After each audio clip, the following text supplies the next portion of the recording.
혜정은 아침 6시에 눈을 떴다. 어김없이 찾아오는 새벽의 적막감이 그녀를 감쌌다. 옆자리는 여전히 비어 있었다. 남편 인수가 세상을 떠난 지 이제 1년하고도 반년이 지났건만 그 자리에 차가움은 여전했다. 여보. 혼잣말처럼 중얼거리며 혜정은 몸을 일으켰다. 77의 나이에도 습관처럼 새벽에 일어나는 몸이 원망스러웠다. 잠들어 있으면 외로움도 잠시나마 잊힐 텐데. 침실을 나와 거실로 향하는 발걸음이 무거웠다. 40년 동안 살아온 이 집은 이제 너무도 넓고 조용했다. 예전에는 아이들의 웃음소리와 떠들썩한 목소리로 가득했던 공간이 이제는 혜정의 한숨소리만이 메아리쳤다. 부엌에서 차를 끓이며 혜정은 창밖을 내다봤다. 골목 끝에 보이는 작은 간판 인수서점. 남편의 이름을 딴 서점이었다. 처음에는 왜 내 이름이 아니라 당신 이름이냐며 투덜댔지만 지금은 그 간판이 남편의 마지막 흔적 같아 소중했다. 아침부터 또 그러고 계세요? 뒤에서 들려온 목소리에 혜정은 깜짝 놀라 돌아봤다. 막내딸 설인이 문을 열고 들어서고 있었다. 설인아, 언제 왔니? 방금요. 출근길에 잠깐 들렀어요. 엄마 혼자 계신다니까 걱정돼서. 35의 설인은 방송국 PD로 일하며 항상 바쁜 일상을 보냈다. 그런 딸이 이른 아침에 들른 것만으로도 혜정은 고마웠다. 차 한잔 할래? 시간이 없어요. 오늘 촬영 때문에 새벽부터 나가야 해서. 엄마 진짜 괜찮으세요? 형들이 자주 안 와서 걱정돼요. 혜정은 씁쓸하게 웃었다. 첫째 도윤은 건축사무소를 운영하느라 바쁘고 둘째 지우는 회사 일에 치여 사는 게 현실이었다. 아이들이 자신들의 삶이 있다는 걸 모르는 건 아니었지만 그래도 때로는 서운함이 밀려왔다. 엄마는 괜찮다. 너나 일 잘하고. 에이, 정말 괜찮으시면 이렇게 새벽부터 멍하니 있지 않으시죠? 설인의 말이 가슴에 박혔다. 딸은 엄마의 마음을 너무 잘 알고 있었다. 그냥 아빠 생각이 많이 나서. 엄마, 아빠는 이제 편히 쉬고 계세요. 엄마도 너무 매달리지 마시고 조금 더 자유롭게 사세요. 서점도 정리하시고 편한 곳으로 이사 가시는 것도 생각해 보세요. 자유롭게? 편한 곳으로? 혜정은 딸의 말을 이해할 수 없었다. 이곳이야말로 자신의 모든 것이 담긴 곳인데 인수와 함께 꾸려온 서점, 아이들을 키우며 정을 들인 집, 40년간 쌓아온 이웃들과의 정. 이 모든 것이 자유가 아니라면 무엇이 자유란 말인가? 설이나 엄마는 여기가 좋다. 아빠와의 추억이 여기 다 있으니까. 그래도 너무 힘들어 하시는 것 같아서요. 지훈이 형도 그렇게 말했어요. 엄마 혼자 이 큰 집에서 뭐 하시냐고. 설인이 급하게 시계를 보며 일어섰다. 엄마, 저 정말 가야 해요. 주말에 오빠들이랑 같이 올게요. 그때 진지하게 이야기해요. 딸이 떠난 후 혜정은 다시 홀로 남았다. 찻잔을 들고 서점으로 향했다. 집과 연결된 작은 서점은 이제 거의 문을 열지 않았다. 손님도 별로 없고 혼자서 관리하기도 벅찼기 때문이었다. 서점 안은 먼지가 쌓여 있었다. 예전에는 인수가 매일 아침 먼지를 털고 책을 정리했는데 혜정은 천천히 책장 사이를 걸었다. 소설, 시집, 입문서. 각각의 책들이 모두 추억을 담고 있었다. 이 책은 도윤이가 중학생 때 읽었던 거고. 손으로 책등을 쓸어내리며 혜정은 혼잣말을 했다. 아이들이 어릴 때는 이 서점이 동네 아이들의 작은 도서관 역할을 했다. 방과후면 아이들이 몰려와 책을 읽고 간식을 나눠 먹곤 했다. 인수는 그런 아이들을 보며 우리 서점이 마을의 작은 학교 같다고 자랑스러워했다. 이제는 그 모든 것이 기억 속에만 남아 있었다. 동네 아이들은 자라서 떠났고 새로 이사온 아이들은 서점보다는 스마트폰에 더 관심이 많았다. 시대가 변했다는 걸 혜정도 알고 있었다. 하지만 받아들이기는 어려웠다. 혜정은 인수가 앉아있던 카운터 의자에 앉았다. 그가 마지막까지 읽었던 책이 아직 그 자리에 놓여 있었다. 노인과 바다. 펼쳐진 페이지는 112쪽이었다. 혜정은 그 페이지를 한 번도 넘기지 않았다. 마치 그 페이지를 넘기면 남편과의 마지막 연결고리가 끊어질 것 같아서. 여보, 나 혼자 어떻게 살아야 할까요? 조용한 서점에 혜정의 목소리만이 울렸다. 대답은 돌아오지 않았다. 오후가 되자 혜정은 평소대로 동네를 산책했다. 작은 슈퍼마켓, 세탁소, 미용실. 40년 동안 익숙했던 풍경들이 눈에 들어왔다. 하지만 왠지 모르게 이 모든 것이 색바랜 사진처럼 느껴졌다. 슈퍼마켓 앞에서 혜정은 주인 아주머니와 마주쳤다. 혜정 씨 어디 가세요? 그냥 잠깐 바람 쐬러. 요즘 많이 외로우시죠? 남편분 돌아가시고 나서 많이 수척해지신 것 같아요. 선의의 위로였지만 혜정의 가슴은 더욱 먹먹해졌다. 동네 사람들이 자신을 혼자 사는 할머니로 보고 있다는 게 서글펐다. 집으로 돌아와 혜정은 저녁 준비를 했다. 혼자 먹는 밥상은 언제나 허전했다. 아이들이 어릴 때는 5명이 둘러앉아 시끌벅적했던 식탁이 이제는 혜정 혼자만의 공간이 되었다. 저녁을 먹다가 전화가 울렸다. 둘째 지훈이었다. 엄마 식사하셨어요?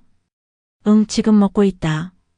혼자 드시지 마시고 가끔은 밖에서 사람들이랑 함께 드세요. 경로당이라도 나가시고. 경로당. 혜정은 그곳을 한 번도 가본 적이 없었다. 왠지 자신이 그곳에 가면 정말 늙은이가 되는 것 같은 기분이 들어서였다. 엄마는 괜찮다. 너나 건강 챙겨라. 엄마 서린이가 말했는데 요즘 많이 우울해하신다면서요. 정말 병원 한번 가보시는 게 어때요? 병원. 우울증. 아이들이 자신을 환자로 보고 있다는 생각에 혜정은 화가 났다. 나는 아프지 않다. 그냥 아빠가 그리울 뿐이야. 통화를 끝낸 후 혜정은 더욱 허탈했다. 아이들은 자신의 마음을 이해하려 하지 않았다. 그저 문제를 해결하려고만 했다. 이사, 병원, 경로당. 모든 것이 혜정을 어디론가 치워두려는 것처럼 느껴졌다. 밤이 깊어갈수록 집은 더욱 고요해졌다. 혜정은 인수의 옷이 걸려있던 옷장을 열어봤다. 아직도 그의 냄새가 나는 것 같았다. 셔츠 한 장을 꺼내 안고 앉았다. 여보, 나를 혼자 두고 어디 갔어요? 약속했잖아요. 함께 늙어가자고. 혜정의 목소리는 떨렸다. 인수가 아프기 시작했을 때 그들은 서로에게 약속했었다. 끝까지 함께 하자고. 서점도 함께 지키고 이 집에서 평온한 노년을 보내자고. 하지만 인수는 약속을 지키지 못했다. 폐암이라는 냉혹한 현실 앞에서 그들의 약속은 너무나 무력했다. 혜정은 인수의 셔츠를 안고 소파에 앉아 있었다. TV는 켜져 있었지만 소리는 들리지 않았다. 그저 화면의 불빛만이 어둠 속에서 깜빡였다. 언제부턴가 혜정은 시간이 어떻게 흘러가는지 모르겠다고 느꼈다. 아침에 일어나서 밤에 잠들 때까지 그 사이에 무엇을 했는지 기억나지 않는 날들이 많아졌다. 마치 투명 인간이 된 것처럼 세상은 자신을 지나쳐가고 있었다. 서점 문을 연 지도 벌써 몇 달이 되었다. 가끔 지나가던 사람이 들어와 책을 보기도 했지만 사는 사람은 거의 없었다. 인수가 있을 때는 단골 손님들이 많았다. 동네 할아버지들이 와서 신문을 보며 커피를 마시고 젊은 엄마들이 아이들 책을 찾으러 왔다. 인수는 그런 사람들과 이야기하는 것을 좋아했다. 혜정아, 우리 서점은 책만 파는 곳이 아니야. 사람들이 만나는 곳이지. 인수의 말이 생각났다. 정말 그랬다. 서점은 단순한 상점이 아니라 작은 공동체의 중심이었다. 하지만 이제 그 중심은 사라져버렸다. 혜정은 지금까지 한 번도 혼자 살아본 적이 없었다. 부모님 집에서 살다가 23세 인수와 결혼해서 줄곧 함께 살았다. 혼자라는 것이 이렇게 막막한 일인지 처음 알았다. 특히 저녁 시간이 가장 힘들었다. 인수가 있을 때는 하루 있었던 일들을 이야기하며 시간을 보냈다. 서점에 온 손님 이야기, 동네 소식, TV에서 본 뉴스. 사소한 것들이라도 나눌 사람이 있다는 것이 얼마나 소중한지 이제야 깨달았다. 엄마, 너무 집에만 계시지 마시고 나가서 사람들 만나세요. 아이들은 늘 그렇게 말했다. 하지만 어디를 가야 할지, 누구를 만나야 할지 혜정은 알 수 없었다.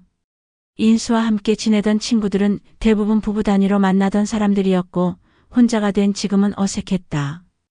혜정은 인수의 유품을 정리하지 못하고 있었다. 옷장에 걸린 그의 옷들, 책상 위의 안경, 현관 신발장의 구두들. 모든 것이 그대로 있었다. 아이들은 언제까지 그렇게 두실 건가요? 라고 물었지만 혜정은 아직 준비가 되지 않았다. 그것들을 치우면 정말로 인수가 사라지는 것 같았다. 지금도 그가 문을 열고 들어와 여보 왔소라고 말할 것만 같은데 어떻게 그의 흔적들을 지울 수 있겠는가. 밤 10시가 넘어서 혜정은 침실로 들어갔다. 침대에 누워서도 잠은 쉽게 오지 않았다. 옆자리에 빈 공간이 너무 크게 느껴졌다. 인수가 있을 때는 그의 코 고는 소리가 시끄럽다고 투덜댔는데 이제는 그 소리가 그리웠다. 창밖으로 들리는 바람소리, 가끔 지나가는 차 소리. 밤의 정막 속에서 혜정은 자신이 얼마나 외로운지 실감했다. 이런 밤들이 앞으로 얼마나 더 많이 기다리고 있을까? 혜정은 베개를 끌어안으며 눈을 감았다. 내일 아침도 어김없이 혼자 맞아야 할 새벽이 기다리고 있었다. 그 생각만으로도 가슴이 답답했다. 평생을 함께한 사람을 잃는다는 것. 그것은 단순히 옆자리가 빈다는 것이 아니었다. 자신의 절반이 사라지는 것이었다. 혜정은 그 빈자리를 어떻게 채워야 할지 알 수 없었다. 잠들기 전 혜정은 마지막으로 인수에게 속삭였다. 여보, 내가 잘못 살고 있는 건가요? 아이들 말대로 다른 곳으로 가야 하는 건가요? 대답은 없었다. 단지 시계 초침 소리만이 규칙적으로 흘러갔다. 혜정의 하루가 또 이렇게 끝났다. 혜정이 서점문을 열고 나서자마자 눈에 띈 것은 전봇대에 붙어있는 새하얀 공고문이었다. 며칠 전까지는 없던 것이 분명했다. 가까이 다가가 읽어보려 했지만 글씨가 작아서 잘 보이지 않았다. 혜정은 서점으로 돌아가 돋보기를 가져왔다. 구동 일대 도시정비사업 시행 공고. 도시정비사업? 혜정은 공고문을 천천히 읽어 내려갔다. 어려운 법률 용어들이 가득했지만 핵심은 분명했다. 이 동네 전체가 재개발 구역으로 지정되었다는 것이었다. 손이 떨렸다. 공고문에는 자신의 집 주소도 명시되어 있었다. 40년 동안 살아온 집 인수와 함께 일궈온 서점이 모두 철거 대상이라는 뜻이었다. 이럴 수가. 혜정은 다시 한번 공고문을 읽어봤다. 혹시 잘못 본 것은 아닐까 하는 희망을 품고. 하지만 아무리 읽어봐도 내용은 변하지 않았다. 2년 후면 이 모든 것이 사라진다는 냉혹한 현실만이 남아있었다. 혜정아. 뒤에서 들려온 목소리에 혜정은 돌아봤다. 오랜 친구 최명자가 서둘러 걸어오고 있었다. 명자는 같은 나이지만 아직도 정정하고 활동적인 모습이었다.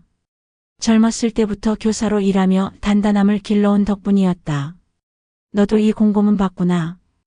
명자가 공고문을 가리키며 말했다. 그녀의 표정도 심각했다. 명자야, 이게 정말 확정된 거야? 응. 어제 구청에서 전화가 왔어.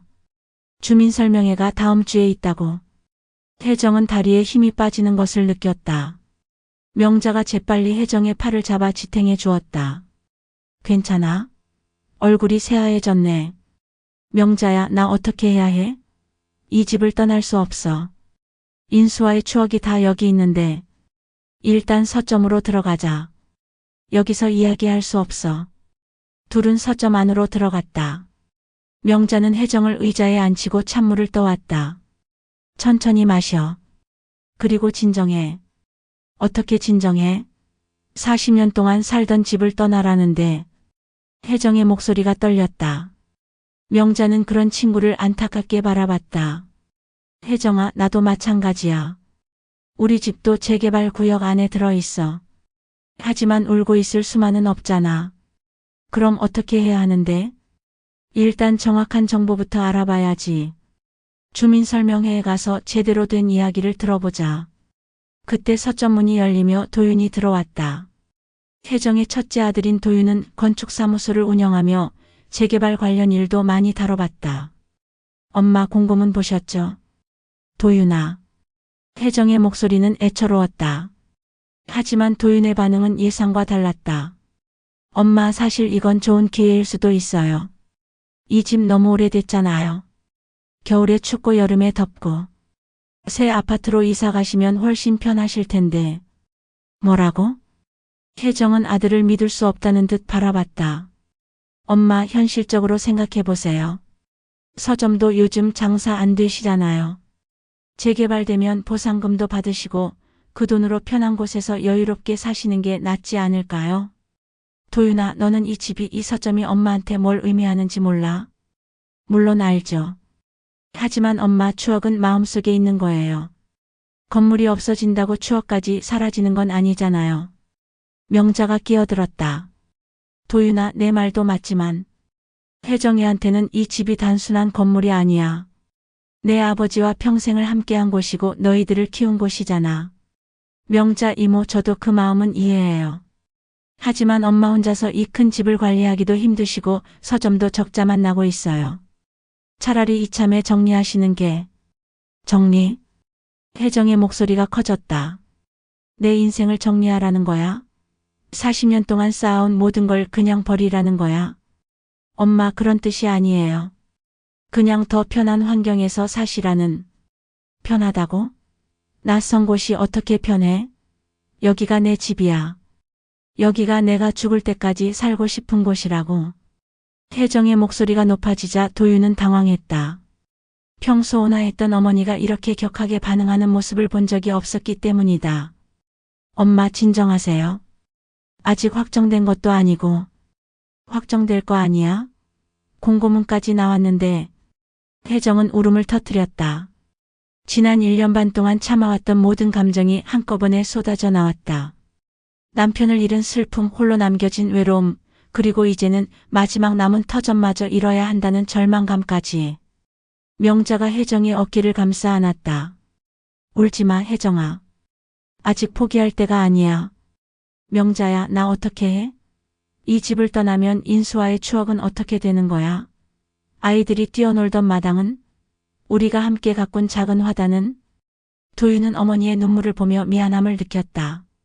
건축가인 자신의 입장에서는 노후화된 주거지역의 재개발이 필요하다고 생각했지만 어머니에게는 그것이 단순한 개발 사업이 아니라는 걸 깨달았다. 엄마, 죄송해요. 제가 너무 성급했네요. 도윤아, 엄마는 이해해. 내가 엄마 걱정해서 하는 말인 거. 하지만 엄마에게는 이곳이 전부야. 아빠가 없는 상황에서 이 집마저 잃으면 엄마는 정말 아무것도 없어져. 그날 저녁 혜정은 지훈과 설인에게도 재개발 소식을 알렸다. 예상대로 두 아이의 반응도 도윤과 비슷했다. 엄마, 오히려 잘 됐네요. 새 아파트로 이사 가시면 엘리베이터도 있고 보안도 좋고. 지훈의 말에 혜정은 한숨을 쉬었다. 너희들은 다 그렇게 생각하는구나. 엄마, 저희가 왜 그런 말씀 드리는지 아세요? 엄마가 혼자 계시는 게 걱정돼서예요. 새 아파트에 사시면 관리사무소도 있고 이웃들도 많고. 설인의 말을 듣고 있던 혜정은 아이들이 자신을 관리해야 할 대상으로 보고 있다는 것을 깨달았다. 마치 혼자서는 아무것도 할 수 없는 무력한 존재로 여기고 있는 것 같았다. 너희들 말은 다 맞다. 하지만 엄마는 아직 죽지 않았어. 내 결정을 내릴 수 있는 사람이라고. 아이들은 어머니의 단호한 목소리에 놀랐다. 평소 순순히 자신들의 의견을 따르던 어머니와는 다른 모습이었다. 통화를 끝낸 후 혜정은 다시 혼자가 되었다. 거실에 앉아 사방을 둘러봤다. 벽에 걸린 가족 사진들, 인수가 직접 만든 책장, 아이들이 어릴 때 그린 그림들. 모든 것이 이야기를 담고 있었다. 다음 날 아침 혜정은 명자를 만나기 위해 집을 나섰다. 길을 걸으며 동네를 새로운 시각으로 바라봤다. 어제까지는 그저 익숙한 풍경이었던 것들이 이제는 곧 사라질 것들로 보였다. 오래된 담벼락에 핀 담쟁이 덩굴, 골목길의 고양이들, 대문 앞에서 화분을 돌보는 이웃 할머니.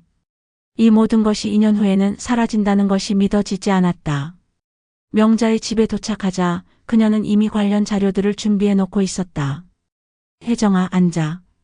내가 어제 구청에 가서 자료를 좀 얻어왔어. 뭐가 이렇게 많아? 재개발 관련 서류들이야. 사업계획서, 보상기준, 주민의견서. 우리가 알아야 할 것들이 많다. 명자는 차근차근 설명해 주었다. 이 지역이 노후 불량 주거지역으로 분류되어 재개발 사업이 추진된다는 것, 기존 주민들에게는 보상금이 지급되지만 새 아파트에 입주하려면 추가 부담금을 내야 한다는 것, 그리고 무엇보다 이 모든 과정에서 주민들의 의견은 거의 반영되지 않는다는 것. 그럼 우리는 어쩔 수 없이 떠나야 한다는 거야? 꼭 그런 건 아니야. 주민들이 단합해서 반대하면 계획을 바꿀 수도 있어. 다른 지역에도 그런 사례들이 있거든.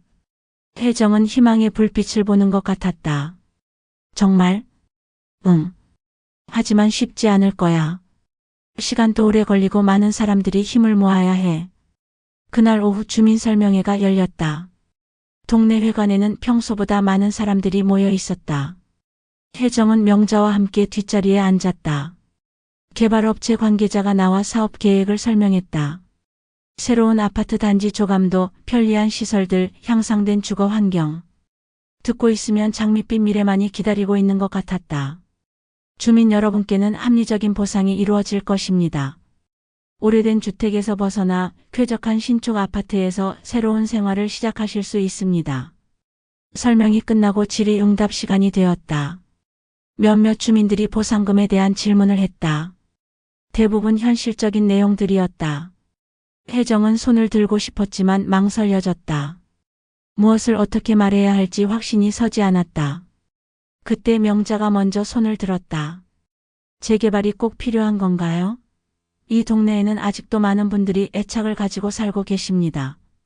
특히 오랫동안 거주하신 어르신들에게는 이곳이 단순한 주거지가 아니라 삶의 터전인데요. 개발업체 관계자는 매뉴얼적인 답변을 했다. 물론 주민 여러분의 애착은 이해합니다. 하지만 노후화된 건물들은 안전상의 문제도 있고 도시 발전을 위해서는 정비가 필요합니다. 새로운 환경에서 더 나은 삶을 영위하실 수 있을 것입니다. 더 나은 삶이요? 혜정이 벌떡 일어서며 말했다. 모든 사람들의 시선이 혜정에게 집중됐다. 제가 40년 동안 이곳에서 살면서 정말 행복했습니다. 남편과 함께 서점을 운영하며 이웃들과 정을 나누고 이보다 더 나은 삶이 어디 있나요? 할머니 하지만 시설이 낙후되고 시설이 낙후되었다고 해서 삶까지 낙후된 건 아닙니다. 여기에는 40년간 쌓아온 이야기들이 있어요. 그걸 돈으로 계산할 수 있나요? 회관이 조용해졌다. 혜정의 말에 고개를 끄덕이는 사람들도 있었지만 못마땅하게 바라보는 시선들도 있었다. 엄마. 도윤이 급하게 혜정의 팔을 잡았다. 이만 집으로 가요. 아니야. 내 말이 끝나지 않았어.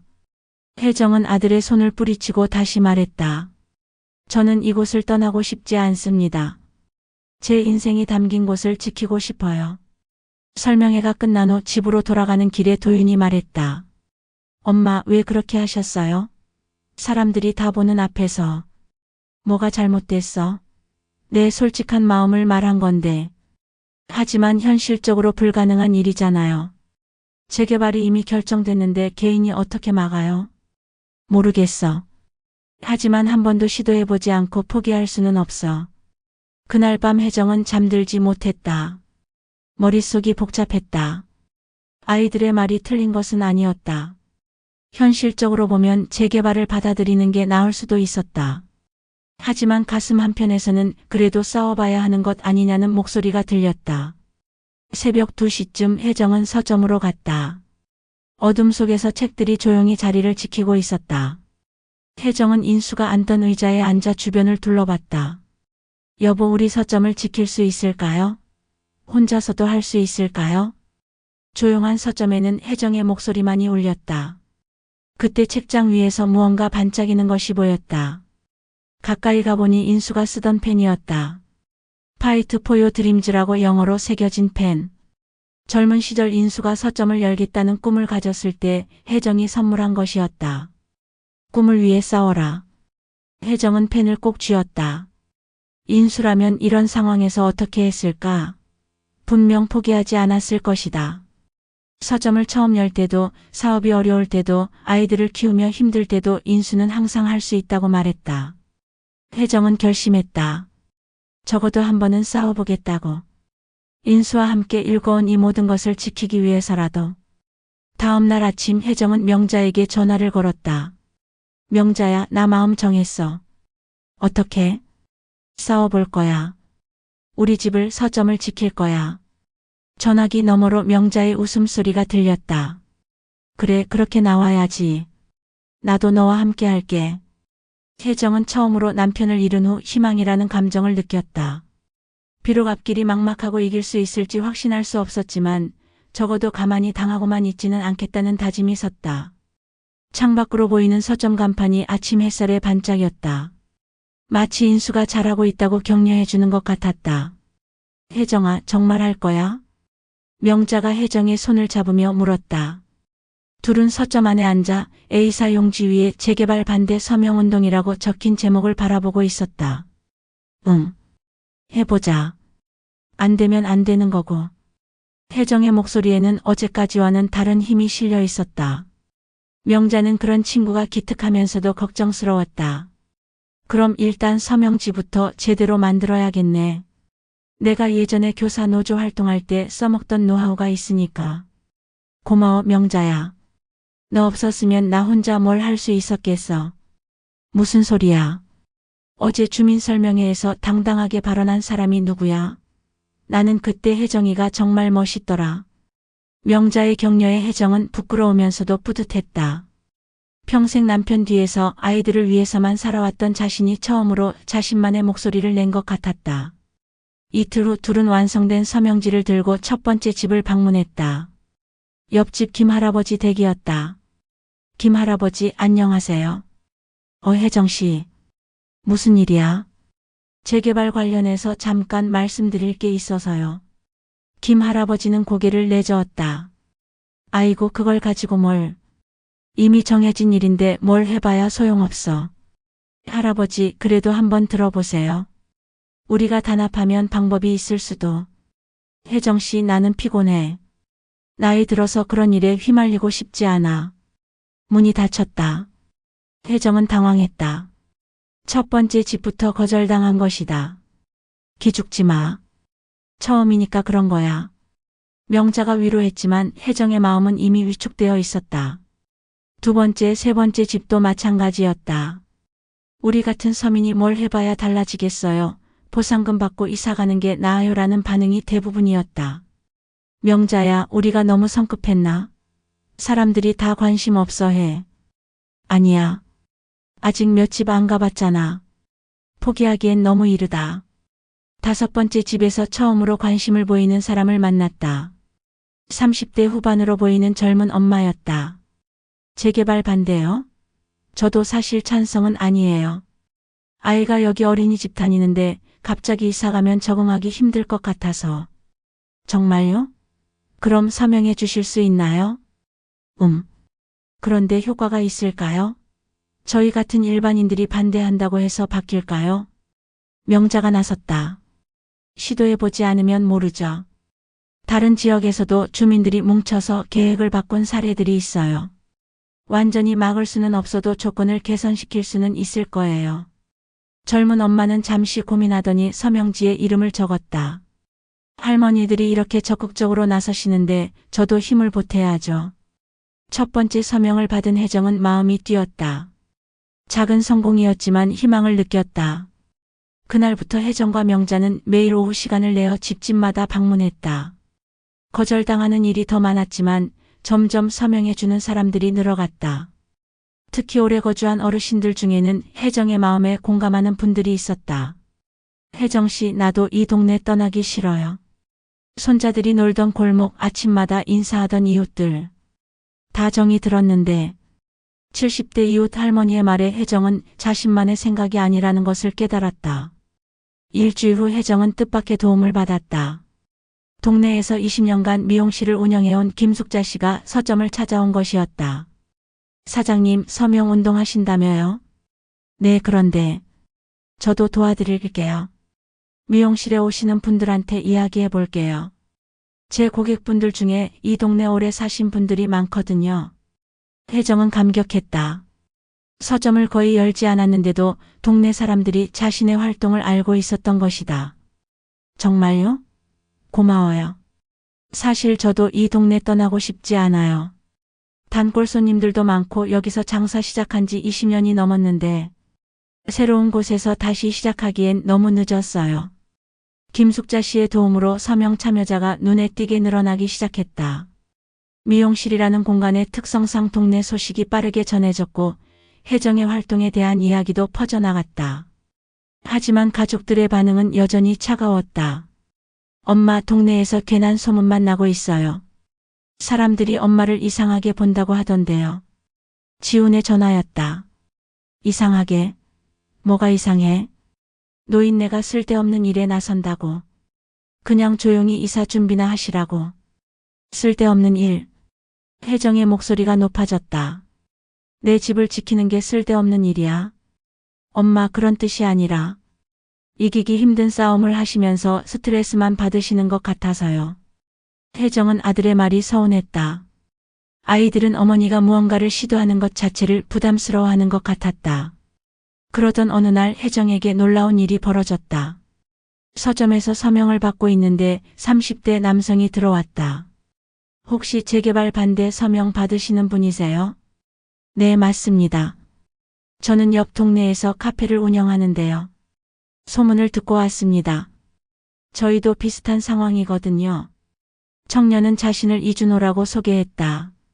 몇 년 전 이 동네에 작은 카페를 열었는데 재개발로 인해 문을 닫아야 할 처지라고 했다. 할머니 혼자 하시기 힘드시죠? 저희도 도와드릴게요. 정말요? 네. 사실 저희 같은 소상공인들에게는 재개발이 생존 문제예요. 보상금으로는 새로운 곳에서 가게를 다시 차리기 어렵거든요. 이준호의 도움으로 서명운동은 새로운 전기를 맞았다. 그는 SNS를 통해 활동을 알리고 젊은 층의 참여도 이끌어냈다. 혜정은 이런 방법이 있다는 것을 처음 알았다. 할머니, 이제 서명이 200명을 넘었어요. 정말? 이렇게 많은 사람이? 혜정은 믿을 수 없었다. 처음 시작할 때는 몇 명이나 동참할지 의심스러웠는데 생각보다 많은 사람들이 같은 마음을 가지고 있었던 것이다. 명자가 제안했다.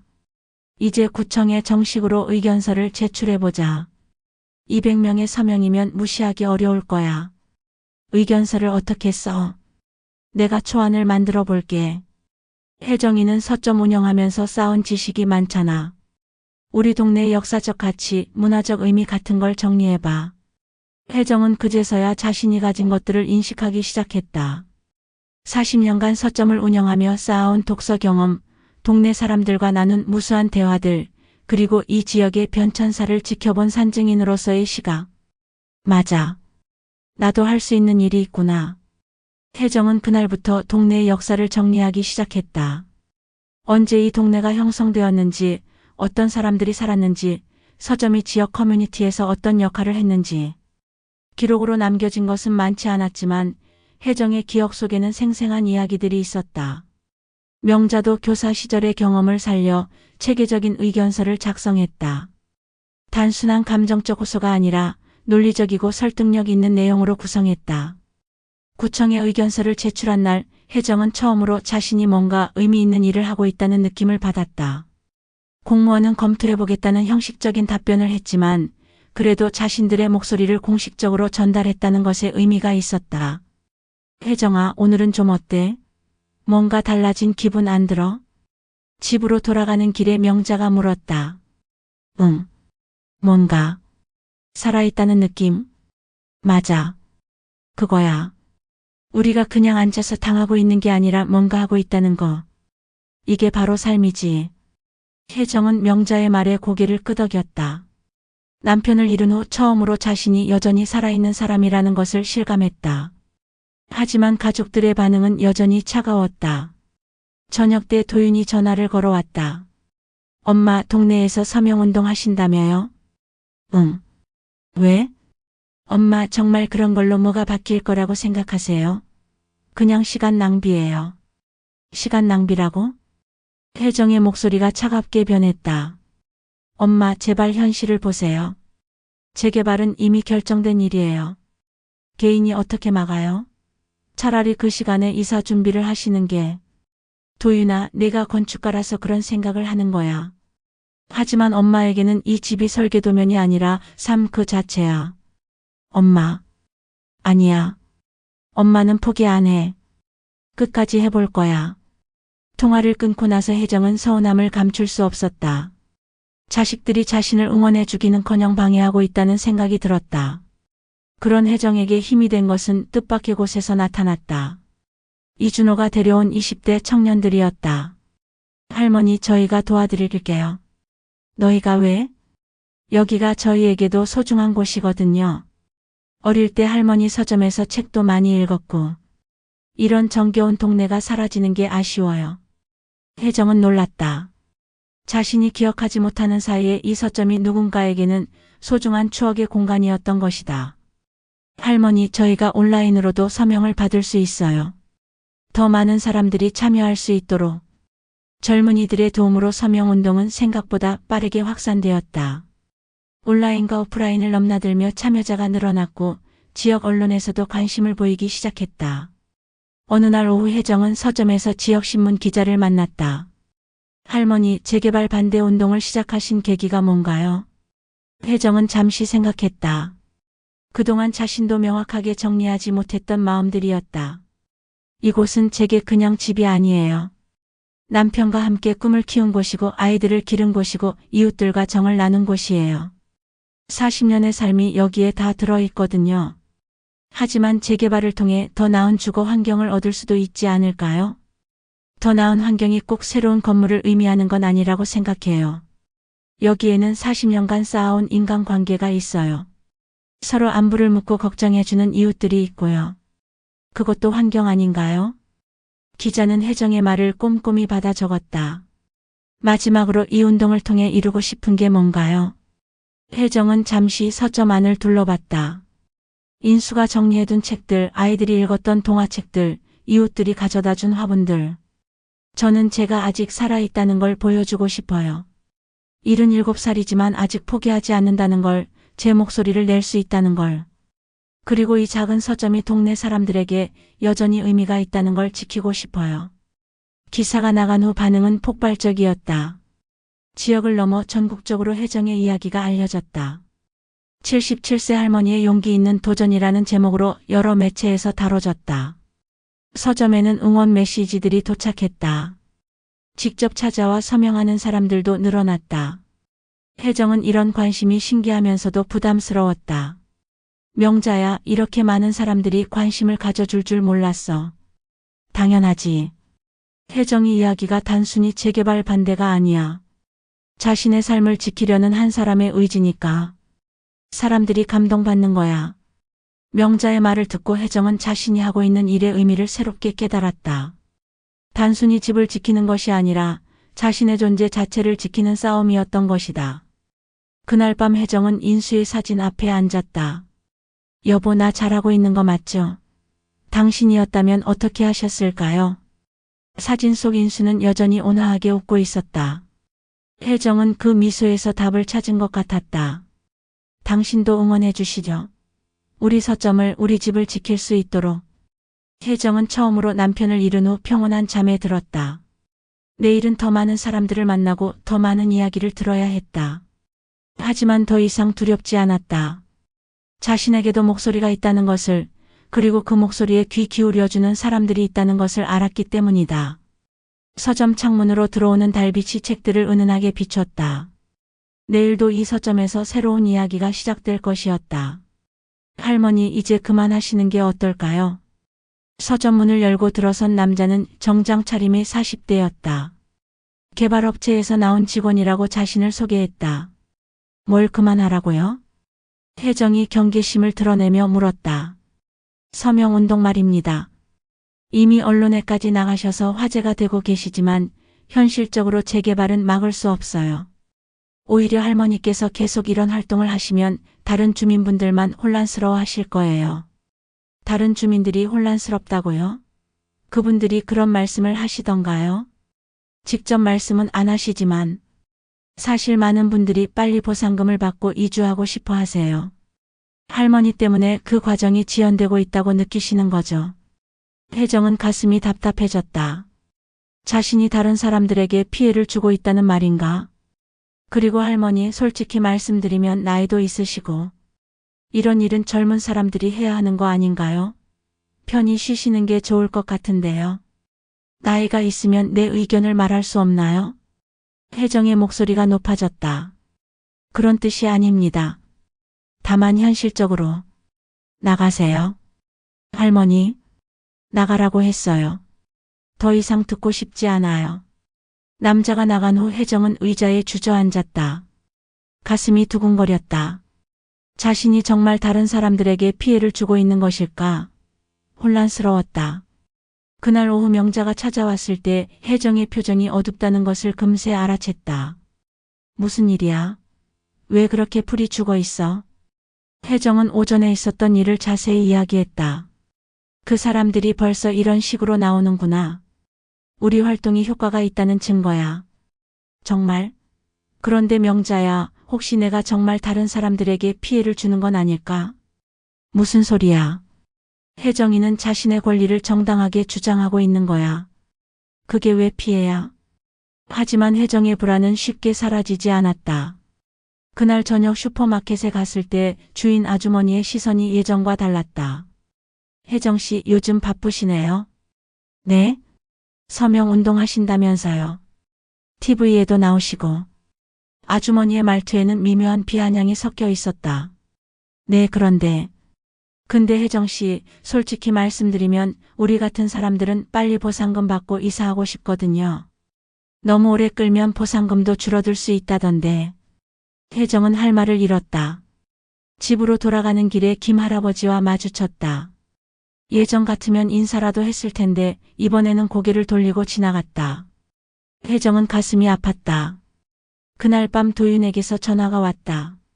엄마, 오늘 회사에서 곤란한 일이 있었어요. 무슨 일인데? 엄마 기사 때문에.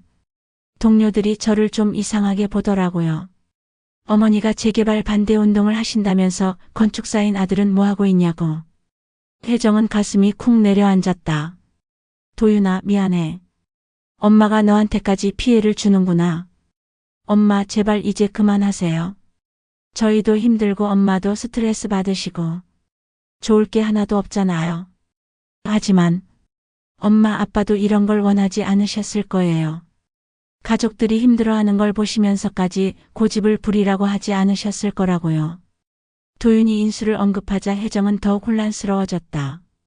정말 남편이라면 이런 상황을 어떻게 생각했을까? 다음날 지훈도 전화를 걸어왔다. 엄마, 아이들이 학교에서 놀림을 당한다고 하네요.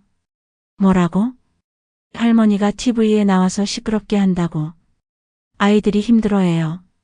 혜정은 손녀, 손자들 얼굴이 떠올랐다. 자신 때문에 그 어린 것들이 놀림을 당한다니. 엄마, 정말 이제 그만하시면 안 될까요? 가족들이 다 힘들어하고 있어요. 설인도 마찬가지였다.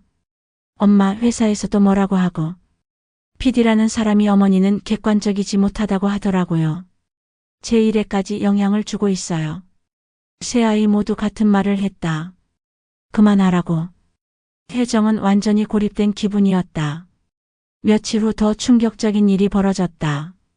서점 앞에 영업방해 금지라는 스티커가 붙어 있었고 유리창에는 집착 그만이라는 낙서가 있었다. 누가 이런 짓을. 혜정은 눈물이 났다. 자신이 옳은 일을 한다고 생각했는데 이제는 동네 사람들에게조차 배척받고 있었다. 명자가 급하게 달려왔다. 혜정아, 괜찮아? 누가 그런 짓을. 명자야, 나 정말 잘못하고 있는 건가? 모든 사람이 나를 이상하게 보고 있어. 아니야. 혜정이는 잘못한 게 없어. 개발업체에서 이런 식으로 압박하는 거야. 하지만 혜정의 마음은 이미 흔들리고 있었다. 가족들의 반대, 이웃들의 시선, 그리고 자신에 대한 공격까지. 모든 것이 버겁게 느껴졌다. 그날 오후 젊은 카페 사장 이준호가 찾아왔다. 할머니 힘내세요. 이런 건 흔한 일이에요. 준호야, 나 이제 정말 그만둬야 할까? 모든 사람이 나를 이상하게 보고 있어. 할머니, 그렇지 않아요. 저희는 할머니를 응원해요. 온라인에서도 응원 메시지가 계속 오고 있거든요.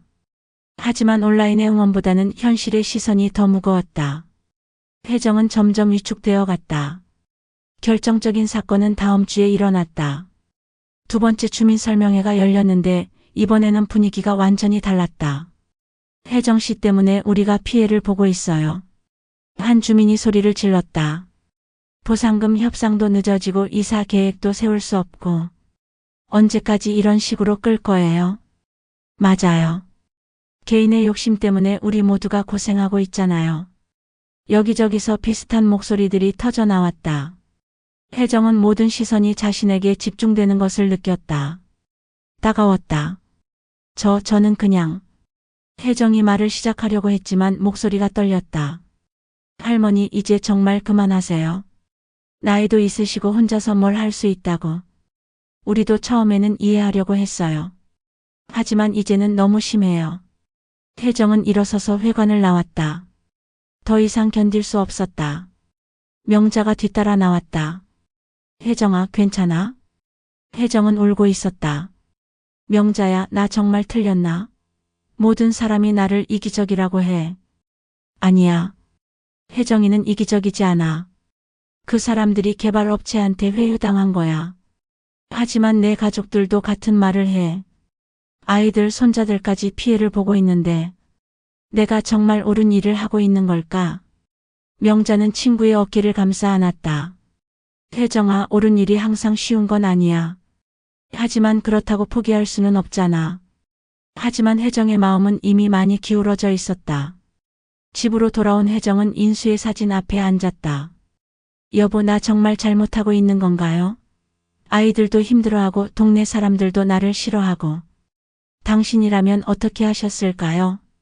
사진 속 인수는 여전히 온화하게 웃고 있었지만 이번에는 답을 주지 않는 것 같았다. 그날 밤 혜정은 잠들지 못했다. 온갖 생각이 머릿속을 맴돌았다. 정말 자신이 이기적인 것일까? 가족들의 평온을 깨트릴 권리가 있을까? 혼자만의 고집 때문에 다른 사람들이 피해를 봐도 되는 것일까? 새벽 3시쯤 혜정은 결심했다. 그만두자. 더 이상 모든 사람을 힘들게 할 수는 없다. 다음 날 아침 명자에게 전화를 걸었다. 명자야, 나 그만둘까 해. 뭐라고? 서명운동 말이야. 더 이상 할 수 없을 것 같아. 명자는 급하게 달려왔다. 혜정아, 무슨 소리야? 여기까지 왔는데 포기해? 명자야, 나 혼자만의 욕심이었나 봐. 가족들도 힘들어하고 동네 사람들도 나를 이상하게 보고. 나 때문에 모든 사람이 고생하고 있어. 그렇지 않아. 개발업체에서 이런 식으로 압박하는 거라고. 조금만 더 버텨보자. 아니야. 나는 이제 지쳤어. 인수도 없고 아이들은 반대하고. 나 혼자 뭘 할 수 있겠어? 명자는 친구의 변한 모습에 안타까웠다. 며칠 전까지만 해도 그렇게 당당했던 혜정이 완전히 기가 죽어 있었다. 혜정아, 생각을 다시 해봐. 우리가 여기까지 온 게 의미가 있잖아. 명자야, 고마워. 정말 고마워. 하지만 나는 더 이상 못하겠어. 혜정의 목소리는 단호했다. 명자는 더 이상 설득할 수 없음을 깨달았다. 그날 오후 혜정은 이준호와 젊은 활동가들을 만났다. 할머니, 정말 그만두시는 거예요? 미안해. 너희들이 그렇게 도와줬는데. 할머니, 조금만 더 힘내세요. 우리가 함께 할게요. 하지만 혜정의 마음은 이미 돌이킬 수 없을 정도로 지쳐 있었다. 고마워. 정말 고마워. 하지만 나는 이제 할 수 없어. 젊은이들의 실망스러운 표정을 보며 혜정은 더욱 미안했다. 하지만 선택의 여지가 없었다. 저녁 때 도윤에게 전화를 걸었다. 도윤아, 엄마가 서명운동 그만둘게. 정말요? 엄마, 잘 결정하셨어요. 도윤의 안도하는 목소리를 들으며 혜정은 복잡한 기분이었다. 아들이 기뻐하는 것을 보니 자신이 정말 잘못된 일을 했던 것 같았다. 지훈과 설인도 마찬가지 반응을 보였다. 모두 안도했다. 혜정은 그제서야 자신이 얼마나 가족들에게 부담을 주었는지 깨달았다. 그날 밤 혜정은 서점에 혼자 앉아 있었다. 지난 몇 달간의 일들이 파노라마처럼 스쳐 지나갔다. 처음 공고문을 봤을 때의 충격, 서명을 받으러 다니며 느꼈던 설렘, 언론의 관심을 받으며 느꼈던 뿌듯함. 그리고 지금의 좌절감. 여보, 내가 너무 무모했나요? 혼자서 감당하기에는 너무 큰 일이었나요? 이번에도 대답은 없었다. 다만 서점을 감싸는 정막만이 있을 뿐이었다. 혜정은 인수가 남긴 꿈을 위해 싸워라라는 펜을 꺼내 들었다. 처음 이 펜을 봤을 때는 용기를 주는 것 같았는데 지금은 그저 무거운 짐처럼 느껴졌다. 여보, 미안해요. 당신의 뜻을 제대로 이루지 못해서. 혜정의 목소리는 작고 떨렸다. 외로웠다. 이런 순간에 옆에서 손을 잡아줄 사람이 없다는 것이 더욱 절실하게 느껴졌다. 창밖으로는 동네의 평범한 밤 풍경이 보였다. 불 켜진 집들, 지나가는 사람들. 모든 것이 평온해 보였다. 마치 자신의 지난 몇 달간의 분투가 없었던 일처럼. 혜정은 깊은 한숨을 쉬었다. 내일부터는 다시 조용한 일상으로 돌아가야 했다. 아무도 관심 갖지 않는, 아무것도 바뀌지 않는 그런 일상으로. 하지만 가슴 한편에서는 여전히 무언가가 꿈틀거리고 있었다. 완전히 포기하기에는 뭔가 아쉬운 그런 감정이었다. 혜정은 그 감정을 애써 외면하려 했다. 더 이상 상처받고 싶지 않았다. 더 이상 주변 사람들을 힘들게 하고 싶지도 않았다. 서점의 시계가 자정을 가리켰다. 혜정의 가장 긴 하루가 끝나가고 있었다. 혜정이 포기를 선언한 지 일주일이 지났다. 서점은 다시 조용해졌고 서명운동도 중단되었다. 하지만 혜정의 마음은 평온하지 않았다. 뭔가 미완성인 채로 끝난 것 같은 찜찜함이 계속 남아 있었다. 아침 일찍 명자가 서점 문을 두드렸다. 혜정아, 나야. 문 좀 열어줘. 명자의 목소리에는 평소와 다른 긴장감이 섞여 있었다. 혜정이 문을 열자 명자는 신문을 들고 들어왔다. 이거 봐. 신문 일면에 큰 제목이 실려 있었다. 구 도시정비사업 일부 구역 보존 방침 발표. 혜정은 기사를 자세히 읽어봤다. 구청에서 재개발 계획을 일부 수정하여 역사 정문화적 가치가 있는 건물들과 소상공인들이 밀집한 지역은 보존하기로 했다는 내용이었다. 그리고 그 보존 지역에 혜정의 집과 서점이 포함되어 있었다. 이게 정말이야? 응. 어제 늦게 구청에서 발표했어. 혜정이 서명운동이 영향을 준 거야. 혜정은 믿을 수 없었다. 자신이 포기한 후에 이런 결과가 나오다니. 하지만 나는 포기했는데, 포기했어도 그동안 내가 한 일들이 쌓인 거야. 200명의 서명, 언론 보도, 온라인 관심.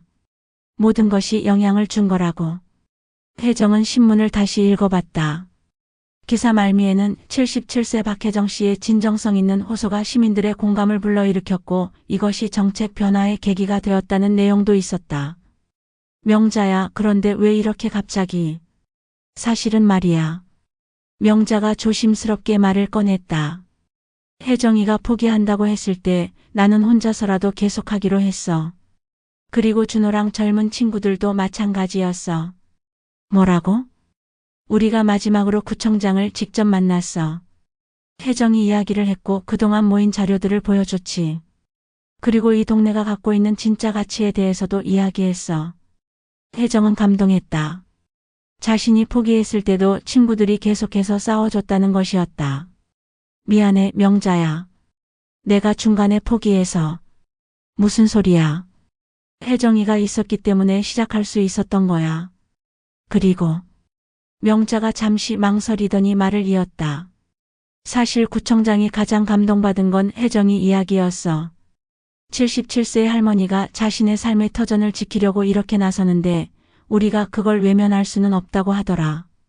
혜정은 눈물이 났다. 자신이 실패했다고 생각했던 일이 실제로는 많은 사람들의 마음을 움직였던 것이다. 그때 서점 문이 열리며 이준호가 들어왔다. 뒤따라 몇 명의 젊은 사람들도 함께였다. 할머니, 들으셨죠?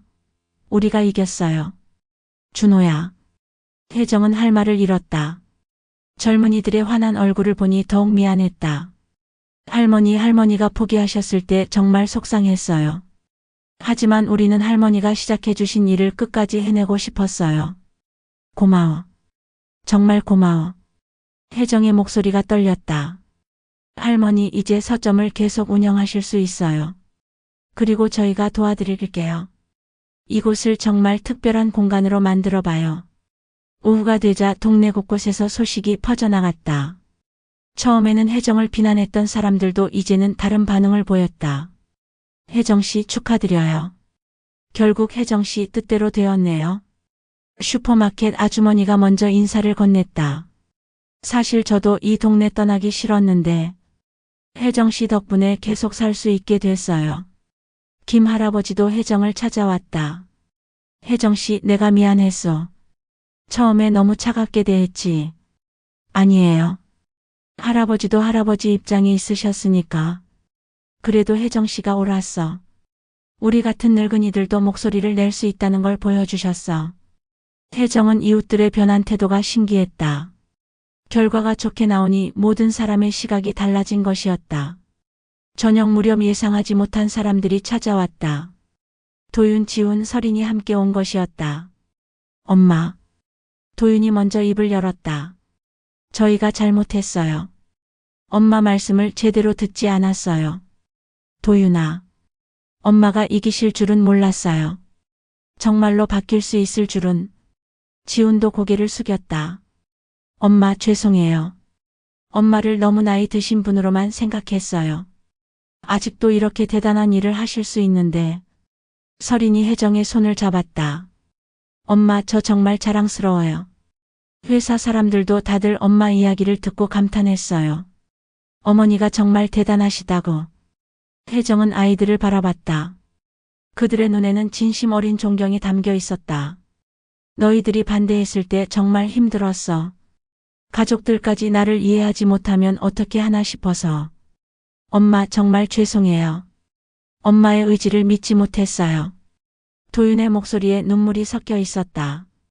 괜찮다. 너희들도 너희들 나름대로 엄마 걱정해서 한 말이었으니까. 혜정은 아이들을 하나씩 안아주었다. 오랜만에 느끼는 가족의 온기였다. 그런데 엄마 앞으로 서점을 어떻게 하실 거예요? 설인이 물었다. 잘 모르겠어. 일단 계속하긴 해야겠지. 엄마 저희가 도와드릴게요. 도윤이 말했다. 도윤아 너는 바쁘잖아. 아니에요.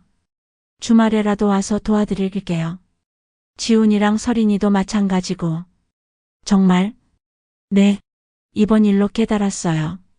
엄마의 꿈을 함께 지켜드려야 한다는 걸. 며칠 후 혜정은 명자와 함께 앞으로의 계획을 세우고 있었다. 혜정아, 이제 정말 새로운 시작이야.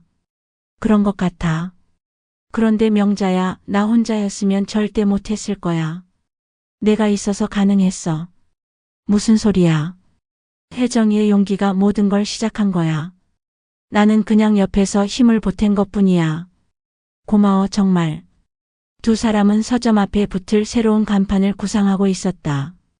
단순한 서점이 아니라 동네 사람들이 함께 모일 수 있는 문화 공간으로 만들어보자는 것이었다. 인수서점 앤드 커뮤니티 센터는 어때? 명자의 제안에 혜정이 고개를 끄덕였다. 좋아. 인수도 기뻐할 거야. 이준호와 젊은 친구들도 구체적인 도움을 약속했다.